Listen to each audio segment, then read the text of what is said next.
नमस्कार। कोरोना को हराना है, देश से भगाना है, मिलकर जोर लगाना है, इसी संकल्प के साथ मैं रमा त्यागी हाजिर हूं प्रोग्राम कोरोना पर नजर को लेकर, जिसमें हम बताएंगे क्या है आज की वस्तुस्थिति। इसके साथ ही बात करेंगे ग्राउंड रिपोर्ट्स पर अपने रिपोर्टर्स के साथ ही ये भी बताएंगे कि विपदा की स्थिति में क्या कुछ है, कुछ अच्छी खबरें भी, विशिष्ट राय भी देखेंगे, दिशा निर्देश भी देखेंगे। लेकिन फिलहाल स्टार्ट करते हैं प्रोग्राम को कोरोना फास्ट हेडलाइंस के साथ।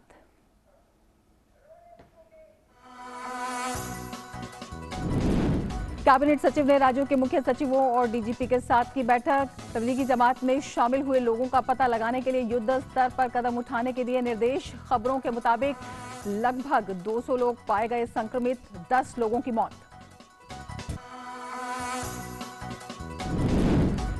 स्वास्थ्य मंत्रालय ने माना तबलीगी जमात के कारण कोविड-19 संक्रमण के मामलों में हुई बढ़ोतरी। कोरोना के संक्रमण को रोकने के लिए लोगों से की सावधानी बरतने की अपील।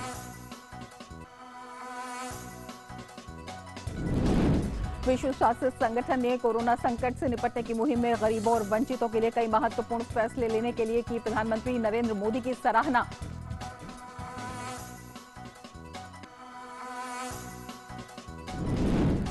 कोरोना वायरस के असर पर चर्चा के लिए केंद्रीय स्वास्थ्य मंत्री डॉक्टर हर्षवर्धन ने इंडियन मेडिकल एसोसिएशन के साथ वीडियो कॉन्फ्रेंसिंग के जरिए की उच्च स्तरीय बैठक। कहा, कोविड-19 के संक्रमण की रोकथाम और प्रबंधन पर रखी जा रही है नजर, उच्चतम स्तर पर नजर।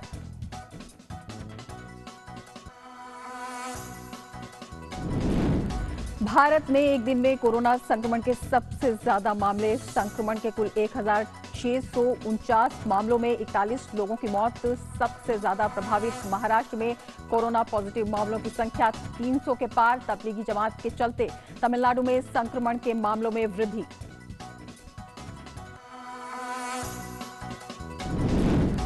रामनवमी आज लोगों ने अपने घरों में रहकर ही की पूजा अर्चना, मंदिर में रहे बंद। राष्ट्रपति, उपराष्ट्रपति और प्रधानमंत्री ने दी देशवासियों को शुभकामनाएं।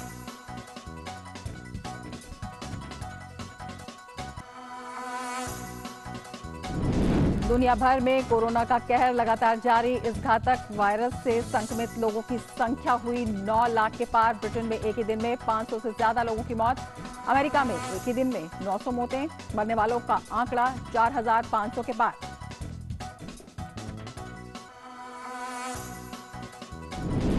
कोरोना महामारी के चलते इस साल विंबलडन प्रतियोगिताओं का आयोजन रद्द। अब अगले साल जुलाई में होगा आयोजन। द्वितीय विश्व युद्ध के बाद इतिहास में पहली बार इस प्रतिष्ठित टूर्नामेंट को किया गया है रद्द।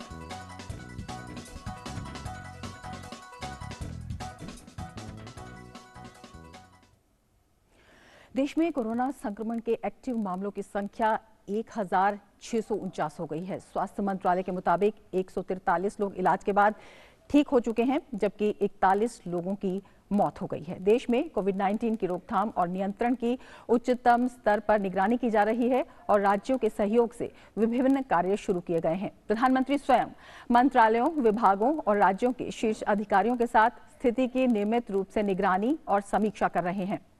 सरकार ने आम लोगों से जारी दिशा निर्देशों का पालन करने, खासकर सोशल डिस्टेंसिंग और स्वच्छता की अपील की है।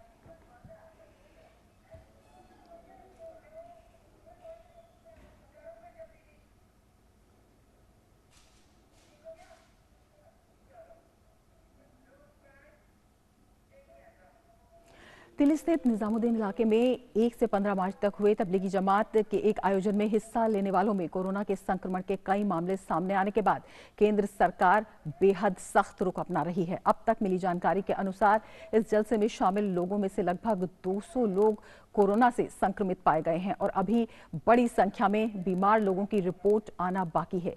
जमात में शामिल 10 लोगों की मौत भी हो चुकी है। केंद्र सरकार ने स्थिति की गंभीरता को देखते हुए इस पर युद्ध स्तर पर कार्रवाई करने का फैसला किया है। इसके तहत कल कैबिनेट सचिव राजीव गौबा ने सभी राज्यों के मुख्य सचिवों और पुलिस महानिदेशकों के साथ वीडियो कॉन्फ्रेंस की। राज्यों को तबलीगी जमात में शामिल लोगों के संपर्क में आए व्यक्तियों का पता लगाने के लिए युद्ध स्तर पर प्रयास करने के लिए कहा गया है, क्योंकि इस घटना से कोविड-19 महामारी का जोखिम बढ़ गया है। तबलीगी जमात में आए विदेशियों ने वीजा शर्तों का उल्लंघन किया। राज्यों से विदेशियों और जमात के आयोजकों के विरुद्ध वीजा शर्तों के उल्लंघन की कार्रवाई शुरू करने को कहा गया है। उधर दिल्ली पुलिस ने जमात के सदर मौलाना साद सहित 6 लोगों के खिलाफ मामला दर्ज कर लिया है। वहीं जमीयत उलमा हिंद के अध्यक्ष मौलाना अरशद मदनी ने लोगों से अपील की है कि लोग एहतियात बरतें और एक जगह पर इकट्ठा होने से बचें। मैं लोगों से अपील करता हूं कि इस मर्ज का कोई इलाज अब तक नहीं दरियाफ्त हो सका, इसलिए एहतियाती तदबीर में सबसे ज़्यादा मौसर तदबीर यही है कि लोग किसी जगह इकट्ठे न हों। मैं मुसलमानों से भी कहूँगा, हिंदुओं से भी कहूँगा कि इस तरह के वाक़यात न होने चाहिए। और अब हमारे संवाददाता सुधाकर दास हमारे साथ जुड़ रहे हैं। सुधाकर, जिस तरह से तबलीगी जमात की वजह से एकदम से जो मामलों में इजाफा हुआ है उसने चिंताएं जरूर बढ़ाई हैं, लेकिन केंद्र ने राज्यों के साथ मिलकर प्रयास भी तेज कर दिए हैं। क्या कुछ प्रयास अब तक किए गए हैं और किस तरह से इस पूरे मामले में आगे बढ़ा जा रहा है? जी देखिए रमा, अब तक जो भारतीय तबलीगी जमात के कार्यकर्ता हैं, भारतीय हैं, ऐसे 7700 लोगों की पहचान हो चुकी है राज्यों में, और इनमें से ज्यादातर को क्वारंटीन किया जा चुका है। तो ये एक अच्छी खबर है।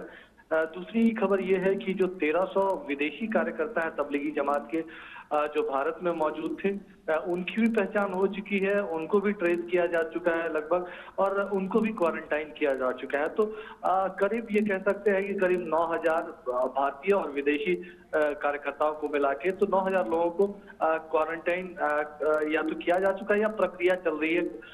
बचे हुए जो कुछ लोग हैं उनको भी आज क्वारंटाइन कर दिया जाएगा। लेकिन एक बड़ी चुनौती निश्चित तौर पर यह है कि जो लोग इनके कॉन्टैक्ट्स में आए थे, कई लोग दिल्ली से बाहर गए थे, तो उनके कॉन्टैक्ट्स को ढूंढना बहुत आसान काम नहीं है। ट्रेन के जरिए, बस के जरिए, ये देश के अलग अलग हिस्सों में गए थे। लेकिन लगातार सरकार, राज्य सरकारें भी अपील कर रही हैं लोगों से, वॉलंटरी तौर पर, स्वैच्छिक तौर पर ये जानकारी दे सरकार को कि कौन लोग इन जमात कार्यकर्ताओं के संपर्क में आए थे। और साथ ही ये भी पता लगाया जा रहा है कि किस तरह से ये किन ट्रेन में, किन बसों के जरिए आए थे। तो वहाँ जो पैसेंजर्स थे, जिनके बारे में जहां तक संभव मुमकिन जानकारी मिल पा रही है, तो उनको भी अवेयर किया जा रहा है, उनको भी तलाशा जा रहा है, उनको भी क्वारंटीन किया जा रहा है। तो ये बड़ा काम है। लेकिन केंद्र ने साफ तौर पे कल डीजीपी और चीफ सेक्रेटरी से जो कैबिनेट सचिव की बातचीत हुई थी,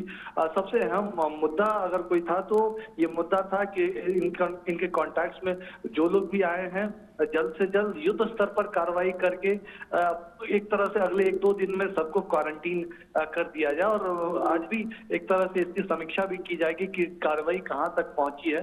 जरूर इस बात को लेकर चिंता है, लेकिन एक बड़े स्तर पर कार्रवाई भी चल रही है और सरकार को उम्मीद है कि इसकी वजह से इनमें से जो ज्यादातर लोग हैं, ज्यादातर कॉन्टैक्ट हैं, उनकी पहचान कर ली जाएगी। इसके अलावा मोटे तौर पर कहें तो फिलहाल लगातार लोगों को यही कहा जा रहा है कि सोशल डिस्टेंसिंग का जो नॉर्म्स है, जो घरों पर सुरक्षित रहने के लिए जो कहा जा रहा, उसका लेटर एंड स्पिरिट में लोग पालन करें, क्योंकि ये उनके स्वास्थ्य से जुड़ा हुआ मसला है। रमा, बिल्कुल, सरकार पूरी तरह से प्रयासरत है और जो आम जन है उससे भी अपील है कि सोशल डिस्टेंसिंग का पालन पूरी कड़ाई के साथ करें। और कोरोना वायरस से लड़ने के लिए सरकारों से लेकर आम जनता भी पूरी तरह से मुस्तैद है। आइए देखते हैं कोविड-19 के खिलाफ जारी मुहिम की जमीनी हकीकत।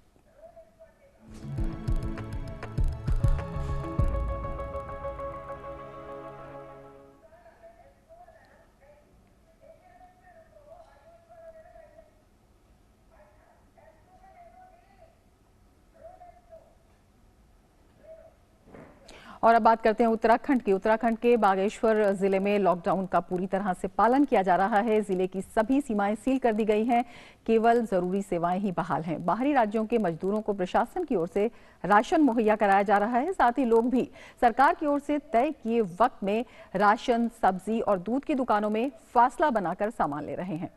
आइए देखते हैं ये रिपोर्ट।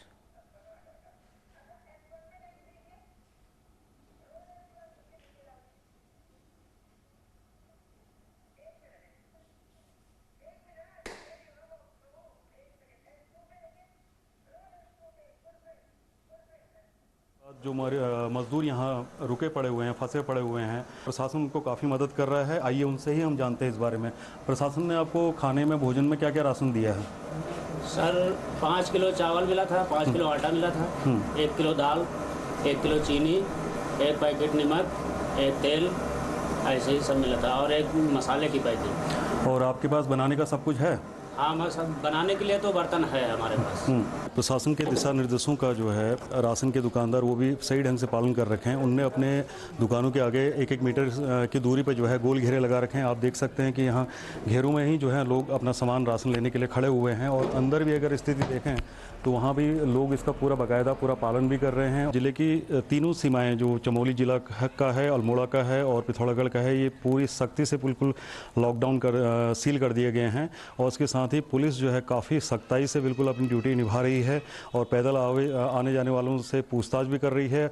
और इसके साथ ही मतलब जो आवश्यक जो कार्य हैं सिर्फ उनको ही आने दिया जा रहा है, बाकी जो अन्य जो सेवाएं हैं उसको बिल्कुल ही रोका जा रहा है। और लॉकडाउन का पूरा ही अच्छी तरीके से यहाँ जिले में पालन किया जा रहा है।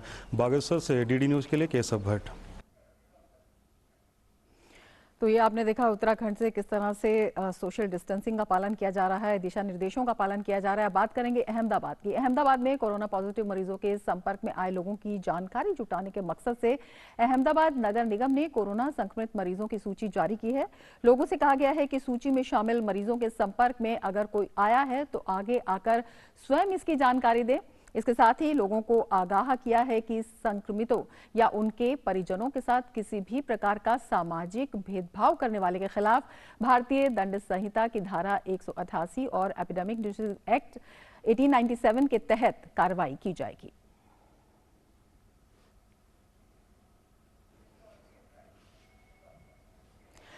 वहीं हिमाचल प्रदेश के कुल्लू में गैर सरकारी संगठनों और स्थानीय महिलाओं ने मिलकर सार्वजनिक स्थानों और सड़कों, दुकानों और घरों को सैनिटाइज किया।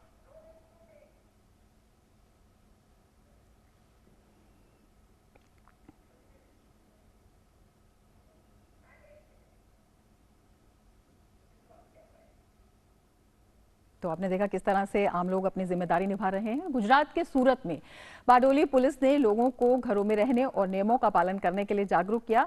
बारडोली पुलिस ने घरों के बाहर जाकर गाना गाकर जागरूकता फैलाई। साथ ही स्थानीय लोगों ने भी तालियां बजाकर पुलिस का उत्साह बढ़ाया।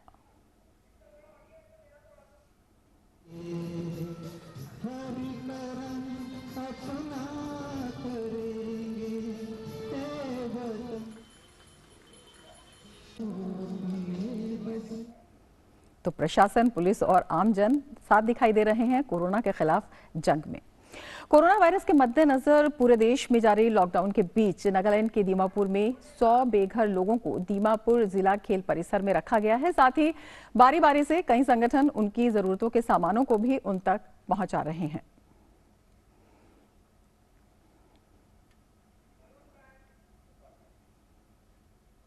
कोविड-19 महामारी को रोकने के मकसद से लागू लॉकडाउन के बीच स्थानीय लोगों की मदद के लिए गोवा नौसेना आगे आई है। गोवा नौसेना क्षेत्र मुख्यालय मंगौर काउंसिलर के साथ गांधीनगर में अयप्पा मंदिर, वरुणापुरी के आसपास रहने वाले दिहाड़ी मजदूरों, प्रवासी श्रमिकों और गरीबों के 200 परिवारों के बीच 1000 किलो भोजन सामग्री का वितरण किया।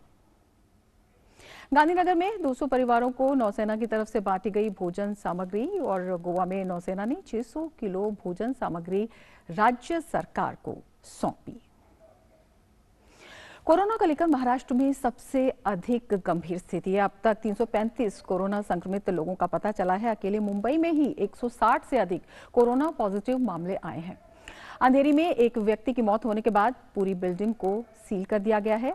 पीएमसी ने वर्ली में भी 2 बिल्डिंगों को सील कर दिया है और किसी को भी अंदर आने या बाहर निकलने की इजाजत नहीं है।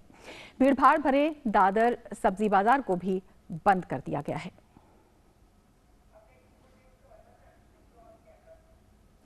कोरोना नाम की इस मानवीय त्रासदी के वक्त में भी कुछ ऐसे लोग हैं जो इंसानियत की नई मिसाल पेश कर रहे हैं।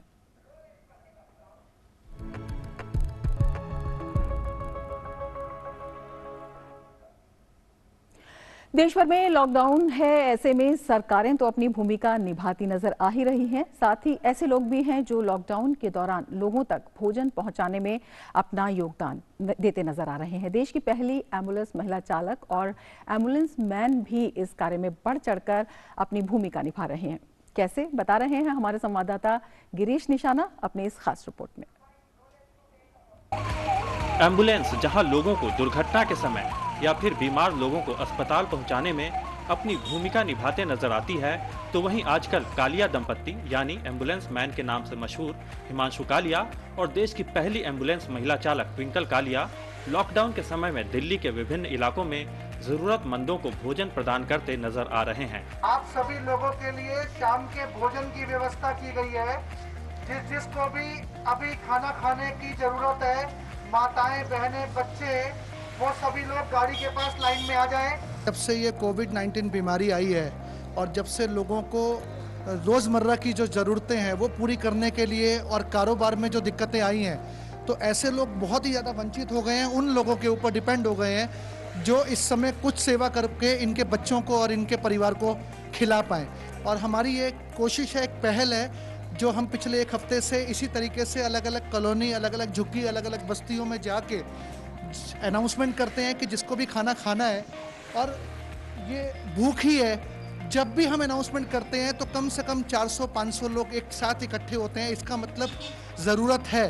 कहते हैं ना, नर सेवा नारायण सेवा। शायद इस जन्म में दोबारा ये मौका मिलेगा नहीं मिलेगा। नेगेटिव और पॉजिटिव चीज़ें दोनों ही होती हैं, तो ये सेवा का मौका मिला है। मेरे को तो ऐसे लग रहा है जैसे लोग अपने पितरों में श्राद्ध करते हैं और खिलाते हैं। आज लोगों को एक्चुअल में नीड है, उस समय हम भरे हुए पेट भरते हैं, पर आज अगर ये सेवा का मौका मिला है तो इसे जाने नहीं देना चाहिए और पूरा भरपूर जो अपने तन धन मन से जो हो सके वो सेवा करनी चाहिए। कालिया दंपत्ति का मिशन है कि कोई भूखा ना सोए और इसके लिए दिल्ली में उनके पास जहां से भी कॉल आता है तो वे कुछ ही देर में वहां पहुंच जाते हैं और जरूरतमंदों को भोजन पहुंचाते हैं। इस दौरान खास तौर पर सामाजिक दूरी को भी अपनाया जाता है।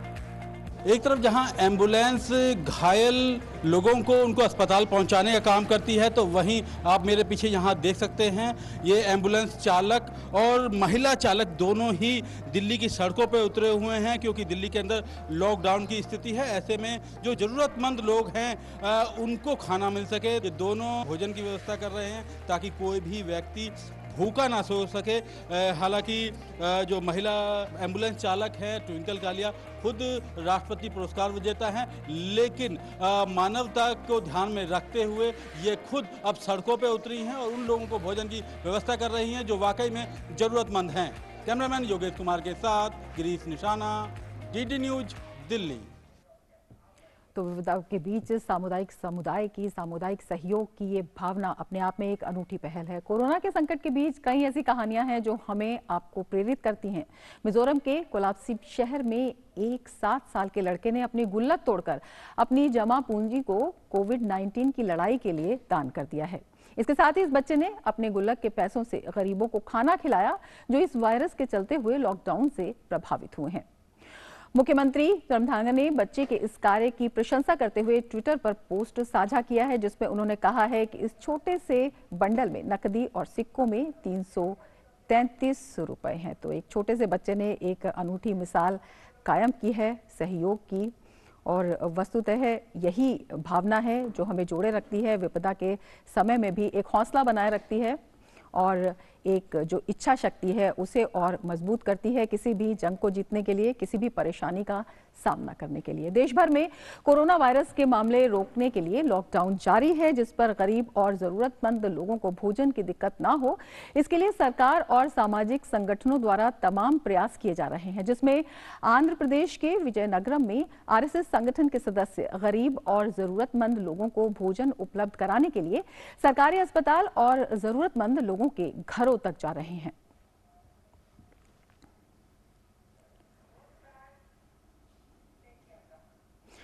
और आज रामनवमी है। दुनिया भर में भगवान राम का जन्मोत्सव धूमधाम से मनाया जाता है, लेकिन इस साल लोग कोरोना वायरस के कारण अपने घरों में रहकर इस पर्व को सावधानी के साथ मना रहे हैं। देश भर में कोविड-19 की वजह से लागू लॉकडाउन और अघोषित कर्फ्यू के बीच सभी प्रमुख मंदिर बंद हैं। ताकि भीड़ इकट्ठी न हो और इस वायरस के प्रसार पर नियंत्रण पाया जा सके। रामनवमी के अवसर पर राष्ट्रपति, उपराष्ट्रपति और प्रधानमंत्री नरेंद्र मोदी ने सभी देशवासियों को शुभकामनाएं दी हैं। और अब चलते हैं मेरठ, जहां हमारे संवाददाता अनुज यादव हमें दिखा रहे हैं कि किस तरह से कोरोना की गंभीर त्रासदी के वक्त लोग सावधानी के साथ रामनवमी मना रहे हैं। हमारे संवाददाता अनुज यादव हमारे साथ मौजूद हैं। अनुज, पूरे 9 दिन किस तरह से त्योहार का उत्साह भी, सामाजिक दूरी भी और पूरे धार्मिक परंपराओं के साथ ये त्योहार मनाया गया? देखिए, बिल्कुल रमा, जिस तरीके से आप देख रहे हैं नवरात्रों का जो ये त्योहार था, ये बड़े ही जो है भक्ति भाव के साथ लोगों ने, क्योंकि कोरोना का समय चल रहा है और ऐसे में कोशिश यही है कि जितने भी लोग हैं वो अपने घरों से ना निकलें मंदिरों, क्योंकि मंदिरों को भी बंद कर दिया गया है ताकि वहां किसी भी तरीके से संक्रमण के फैलने की कोई आशंका ना हो। तो हमने देखा है कि जितने भी लोग हैं देश भर के अंदर, जो पूरे नवरात्र का जो त्योहार रहा है, सबने अपने घरों में ही पूजा अर्चना की है, सब लोग अपने घरों में ही बैठे रहे हैं। तो कुल मिलाकर हम कह सकते हैं कि जिस तस्वीरों के माध्यम से अभी आप देख पा रहे हैं कि आज नवरात्र का जो है आखिरी दिन है, रामनवमी है और पूजा अर्चना जो है सभी लोग अपने रमा घरों पर कर रहे हैं और लोग इस बात को लेकर जागरूक हैं कि उनकी जो एक अपनी जो धार्मिक भावना है उसका भी वो कहीं ना कहीं इजहार करें, उसको भी माने। लेकिन समाज के अंदर जिस तरीके से कोरोना वायरस एक तरीके से भयावह रूप ले चुका है, एक महामारी का रूप ले चुका है, ऐसे में लोग इस बात को लेकर ज्यादा जागरूक हैं कि उन्हें किसी भी तरीके से अपने घरों से बाहर नहीं निकलना है। और ये नवरात्र का यही एक नजारा आप इन तस्वीरों के माध्यम से देख सकते हैं कि लोग घरों में ही रहकर जो है नवरात्र के इस त्योहार को, आज आखिरी नवरात्र है, उसको यहाँ पर पूजा अर्चना रमा करते हुए नजर आ रहे हैं। बिल्कुल अनुज, और साफ दिखाई दे रहा है कि आपने भी नवरात्रि के त्योहार की पूजा अर्चना की है और पूरे सेल्फ डिसिप्लिन के साथ, और बहुत बड़ी ये एक सहायता है न केवल अपने परिवार की बल्कि पूरे समाज की, पूरे विश्व की, मानवता की। इस तरह के मौके पर इस तरह का डिसिप्लिन। पूरी जानकारी के लिए बहुत बहुत शुक्रिया अनुज। और कोरोना वायरस के कारण श्री हरिमंदिर साहब के पूर्व हुजूरी रागी पद्मश्री निर्मल सिंह खालसा का आज सुबह निधन हो गया। कोरोना वायरस के संक्रमण से पीड़ित पद्मश्री निर्मल सिंह ने पंजाब के गुरु नानक देव अस्पताल के आइसोलेशन वार्ड में अंतिम सांस ली।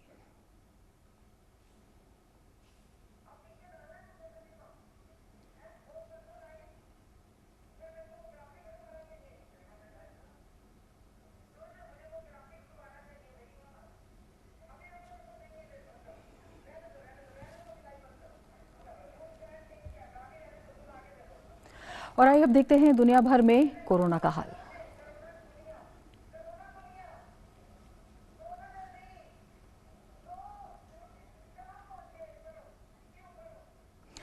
विश्व स्वास्थ्य संगठन ने प्रधानमंत्री नरेंद्र मोदी के कोविड-19 महामारी से लड़ने के उनके प्रयासों की प्रशंसा की है। विश्व स्वास्थ्य संगठन ने उनके महानिदेशक टेड्रोस एडनोम ने कहा कि जिस तरह से भारत ने कोविड-19 महामारी के समय गरीबों के आर्थिक कल्याण के लिए सामाजिक कल्याण के उपायों को लागू किया, वे पूरी दुनिया के लिए एक उदाहरण है।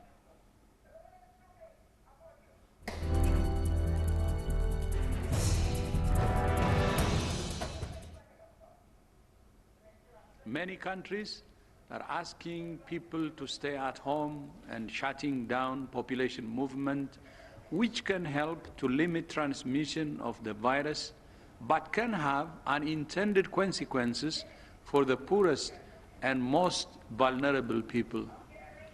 I have called on governments to put in place social welfare measures to ensure vulnerable people have food and other life essentials during this crisis.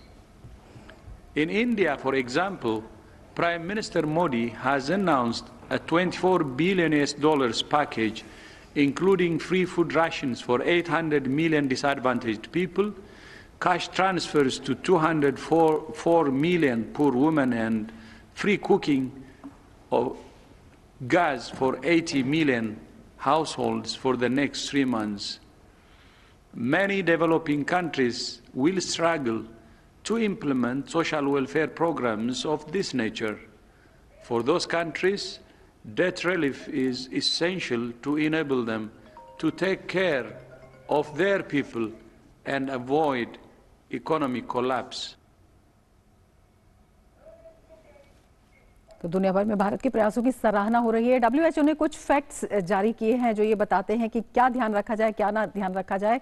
उन्हीं सच्चाइयों में शामिल है कि जो अल्कोहल है उसका सेवन करने से कोरोना वायरस ठीक नहीं होता है। ये एक गलतफहमी है और इससे नुकसान हो सकता है। इसके अलावा जो ठंडा मौसम है और बर्फ है वो भी कोरोना वायरस को नहीं मारती है। इसके अलावा गर्म पानी से नहाना ये भी कोई इलाज नहीं है। साथ ही कोरोना वायरस से रिकवरी हो सकती है, इसका इलाज संभव है, इससे लोग ठीक होते हैं। ये लाइफ लॉन्ग नहीं होता है, तो घबराने की जरूरत नहीं है।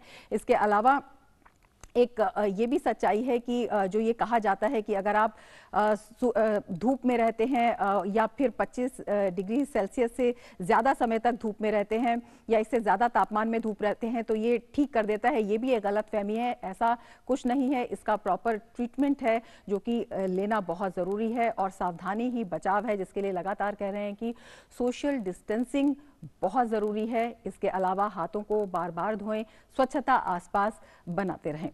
कोविड-19 के बढ़ते मामलों से निपटने के लिए मशहूर हस्तियां भी लोगों से लॉकडाउन के नियमों का पालन करने का आग्रह कर रही हैं। आइए देखते हैं। Namaste.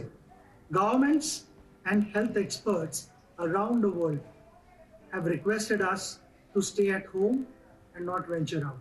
Yet, I hear about people not taking it seriously. I even saw videos of people playing cricket in these times. I'm sure everyone feels like playing and meeting their friends. But this is really harmful for the nation right now. We shouldn't mistake this lockdown for a holiday. Please remember, we the people are the oxygen and coronavirus the fire. The only way to stop this virus from claiming more lives is by cutting off its oxygen supply, which means not stepping out of our homes. The least we can do to honor these brave doctors, nurses, and others fighting this war is to follow their instructions. My family and I haven't met our friends for the last 10 days, and we will continue to do so for the next 21 days. See this as an opportunity to spend quality time with your family. Save yourself, the community, our country, and the whole world from this virus. दोस्तों, मुश्किल कभी बताकर नहीं आती है और ना ही उससे भागा जा सकता है। आज हमारे सामने मुश्किल है और हमें उसका सामना करना है। इसका सामना हम कर सकते हैं घर पर रह के। अगर हमारा काम ज़रूरी ना हो तो प्लीज़ घर से बाहर ना निकले। हम खुद की जान ही नहीं, दूसरों की जान को भी खतरे में डाल सकते हैं। जिन लोगों के पास ऑप्शन नहीं है, जिनका घर से बाहर निकलना ज़रूरी है, जैसे पुलिस वाले, डॉक्टर्स, नर्सेस, सैनिटेशन वर्कर्स, उनका काम और ना बढ़ाएं, उनका काम और मुश्किल ना करें, उनको मदद करें घर पे रह के। इसीलिए please stay home, stay safe. Very small basic things that we all can take care of. If you're stepping out to buy grocery, make sure that you're at least at a 6 feet distance from each other. Do not touch anything, wear a mask, do not touch your face, come back, wash your hands for at least 20 seconds, sanitize everything that you've touched. अगर आप अपनी lift में जा रहे हैं तो lift का button हाथ से नहीं दबाएं, एल्बो से दबाएं. If you're a righty, use your left hand to open all the doors and turn knobs. Stay positive, stay fit, stay at home. तो लगातार जानी मानी हस्तियां अपील कर रही है, सरकार अपील कर रही है, प्रधानमंत्री स्वयं बार बार अपील कर रहे हैं कि सरकार आपके साथ है, कदम से कदम, कंधे से कंधा मिलाकर खड़ी है। हर निर्णय में तमाम प्रयास किए जा रहे हैं। एसेंशियल सर्विसेज से जुड़े लोग जो हैं वो अपनी जान जोखिम में डालकर आपके साथ खड़े हुए हैं। आपको सिर्फ इतना करना है, आपको अपने घरों में रहना है, आपको स्वच्छता का ध्यान रखना है, अपने आप को बचाना है, परिवार को बचाना है, देश को बचाना है, मानवता को बचाना है। इसी के साथ इस कार्यक्रम में फिलहाल इतना ही। नमस्कार।